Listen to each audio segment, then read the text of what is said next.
Le Roundup de l'Afrique sur Happy Business.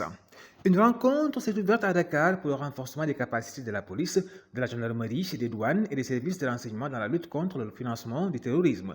Cette rencontre a vu la présence du directeur des politiques de recherche du groupe intergouvernemental d'action contre le blanchiment d'argent en Afrique de l'Ouest, Djiaba. Moazou Oumarou a dans la foulée salué le leadership du président Bassirou Diomaye Faye, dont l'administration a fait de la bonne gouvernance, de la responsabilité publique et de la lutte contre la corruption une priorité. Il a également adressé ses félicitations au ministère de l'Intérieur et de la Sécurité publique et à la cellule nationale de traitement des informations financières CENTIF pour avoir accueilli la rencontre. Selon lui, ces initiatives constituent le fondement d'un cadre solide de lutte contre le blanchiment de capitaux et le financement du terrorisme, sont également essentiels au maintien de l'intégrité du secteur financier sénégalais. Il a révélé qu'un cadre solide de lutte contre le blanchiment de capitaux et le financement du terrorisme est essentiel à une croissance économique durable, à la stabilité financière et à la sécurité régionale.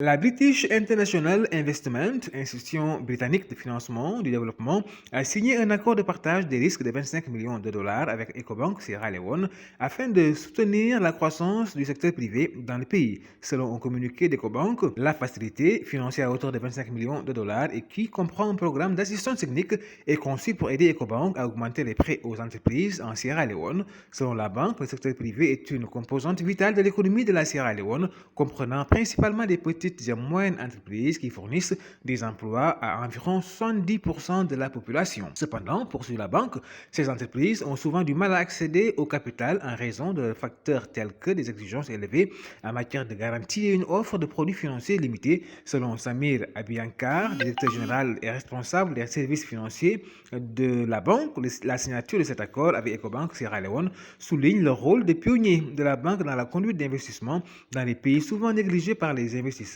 Cette facilité changera la donne pour la Sierra Leone car elle fournira aux entreprises locales ambitieuses les capitaux dont elles ont besoin pour accélérer leur croissance.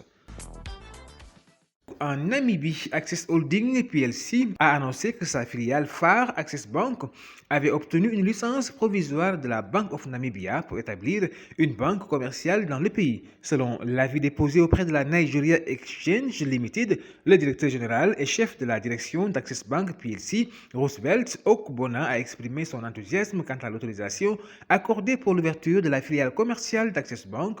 Cette expansion représente une étape importante vers l'établissement d'un chemin de fer en Namibie pour le commerce intra-africain dans la région de l'Afrique australe, en Afrique et dans le reste du monde. Elle consolide l'engagement d'Access Bank à construire un réseau bancaire solide en Afrique australe pour offrir une prospérité partagée et faire progresser l'inclusion financière, permettant ainsi à de nombreuses personnes de réaliser leurs rêves. Roosevelt Okbona a ajouté qu'avec ses opérations existantes en Afrique australe, notamment en Angola, au Botswana, au Mozambique, en Afrique du Sud et en Zambie, la banque vise à offrir aux parties prenantes un accès transparent à diverses opportunités d'expansion et de collaboration dans la région. C'est fini pour ce round-up consacré à l'actualité africaine de la semaine. Rendez-vous la semaine prochaine.